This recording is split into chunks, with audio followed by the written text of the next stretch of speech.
Hello there, it's Terry here from Cloudy Coral Designs. I am so excited to be here on the CottageCutz channel. For today's video, I will be sharing this fun interactive shaker card that I created using the Santa delivery die set from the most recent release. And to top things off, CottageCutz will be giving away this die set to a lucky winner. Please stay tuned for more information on the giveaway. So here are the supplies of the products and tools that I will be using for this video. Distress Oxide inks in the color Hickory Smoke, Black Suit, Wilted Violet, Prize Ribbon, Broken China, and Tumble Glass. I will also use a few basic dyes, Shimmer Spray, Snow Marker, Copic Markers, Liquid Adhesive, and Score Tape. Also gold paint and shaker beads for the fun interactive element.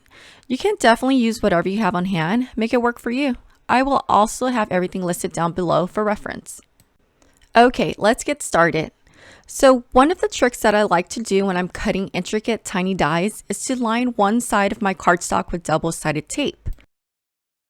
I like doing this because it helps keep all the tiny pieces intact during die cutting, which then makes it easier for Copic coloring. Of course, you don't have to do this. I just wanted to share a helpful trick that I found works for me. I went ahead and colored the images in with Copic markers. All of the colors that I use will be referenced down below in the description. What I like to do is give the little characters a little bit of life by using a white gel pen to create highlights. There are no specific reasons to where I place the highlights. I just add it in until I feel like there's enough. Now I popped out the color pieces and I am now assembling the pieces together. I find this part so fun to do. You can literally create so many different scenes with just one die set. And here are the final colored images. Such a cute die set. Okay, so let's talk about the pieces that's needed for this shaker card. I used the largest scallop stitch circle die from the basic set and cut that about 7 times. I then used the circle die in my stash to cut the inside of each of the scallop stitch piece out, leaving what looks like a frame. I know 7 might sound a bit much, but you will see the reason why I did this in a bit. I used the largest stitch circle from the basic set and die cut that 4 times in white cardstock. The reason why I needed 4 is because I will use one as the card base, one as the card front, and 2 for the hillside snow slopes. Okay, so let's talk about how I created the background.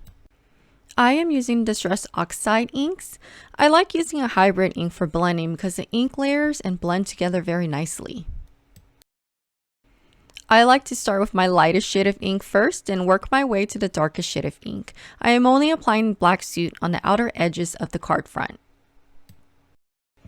Okay, so I've been enjoying adding ink splatters onto my card front lately. This is how I do it. I place my card front in an old box to prevent unwanted splatters on my work surface. I then use a small round brush that I have generously dipped into my iridescent white paint. I will gradually move over my entire card front while tapping lightly with one finger on the brush. This will allow evenly distributed splatters on a card front. And to top it off, I added a spritz of Shimmer Spray. This simple technique is so easy to do and it creates so much drama. I love it. Okay, so now using 2 of the stitch circles that we cut out earlier, I went ahead and used my stitch hillside border die to cut out 2 snow slopes. I wanted to add a little more interest to my snow slope, so I used Distress Oxide to add a little bit of color. So here is another fun technique. I wanted a little more dimension on my snow slopes, so using a snow marker, I applied a layer of ink on the top portion of my snow slopes. And then I used my heat gun to apply heat onto the areas where the snow marker was applied. Look at how cool this looks. It puffs up like snow. Such an easy way to add dimension onto a card. For the next step, I am using liquid adhesive to glue only 6 of the 7 frames together. I then use glue to sandwich the piece of acetate in between the 7th layer. The reason why I am doing this is to create a shaker well for my shaker element to sit. You can use foam tape as a replacement to the 6 layers of frames, but I found that doing this method holds up better in the mail. Here you can see how the layers created a well for the shaker bits.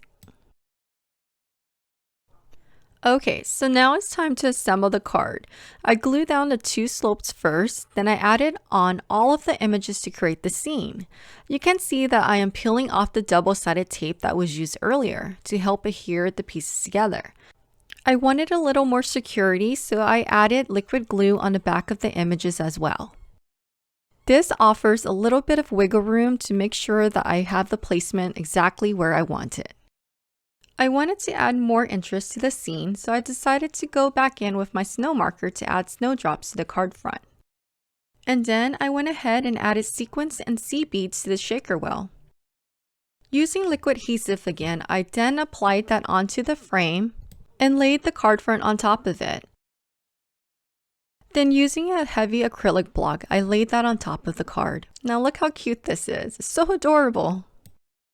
Now it's time to create the card base. Using the last stitch circle that we die cut and my scoreboard, I scored the circle at 3 1/8 inches. I then added score tape to the top area of the score line. This will create a hinge that will hold the card front to the card base. Okay, using a sentiment from my stash, I used the same circle die that was used to cut the inner of the frame as a guide to cut the sides of the sentiment. I am doing this because it will cut the strip to fit snugly with the shape of the card. And we are done. I hope you enjoyed this tutorial, and if you would like a chance to win this awesome die set, please hit subscribe, like, and comment down below. Until next time, have a wonderfully blessed day. Bye-bye.